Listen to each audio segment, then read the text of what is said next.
Kapag galing sa hirap, mas matapang sa buhay.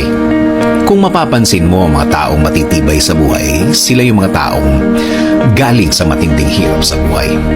Mga naranasang grabe sa bigat ang mga problema na kung mararanasan sa buhay ng isang simpleng tao, susuko at susuko talaga. Aayaw at aayaw talaga. Bigla na lang titigil at tatanggapin na lang ang nangyari. Pero, ang mga taong nag-decide na dumiretso lang sa buhay, sila yung matitibay na. Sila yung na-shape ang pagkatao dahil sa tindi ng hirap ng buhay o kaya sa tindi ng hirap ng sitwasyon. Talagang ang mga darating sa buhay nila sa future ay parang wala na lang. Tama, manggaling na sila sa pinakamahirap, pinakamatindi. Oo naman, nasa kanila ang desisyon kung ayaw na nila. Pero, ano ang pakinabang kung ayaw na sila?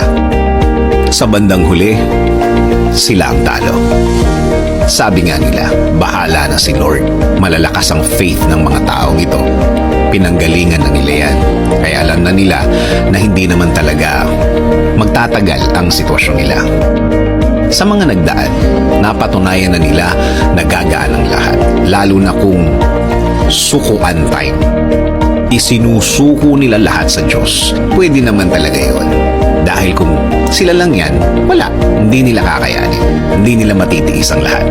Kaya dapat may laging aasahan.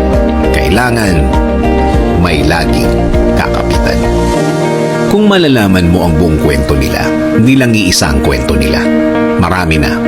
Marami ng pagkakataon na ang pakikipag-usap nila o niya sa Diyos ay napakatindi. Minsan pa nga, naiiyak pa yan. Naluluha. Dahil oo naman, hindi lang siya apektado sa sitwasyon niya. Damay ang mga taong mahal niya. Damay ang mga taong malapit sa kanya.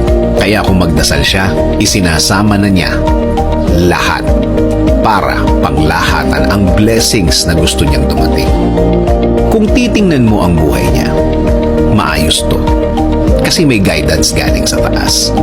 Kapag naman isinuko na niya ang lahat, may direksyon na tayong makukuha sa Diyos. May gagawin na siya. Makikita mo at gagaan na ang lahat. Huwag mawalan ng loob. Huwag mawalan ng pag-asa. Aayos at aayos ang lahat. Basta kumapit.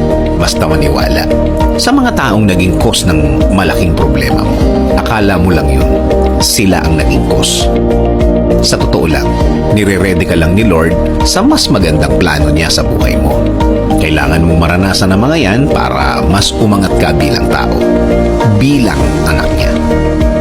Sa buhay naman kasi, galing ang tibay at wisdom natin sa mga mahihirap na sitwasyon, sa mga mahihirap na problema. Mas matinding problema, mas matindi ang lesson, mas matindi ang makukuha na magagamit mo pagdating ng araw. Sa dulo, lagi namang maganda ang plano ng Diyos sa'yo. Sabi nga sa Jeremiah 29:11, "For I know the plans I have for you, declares the Lord, plans to prosper you and not to harm you, plans to give you a hope and the future."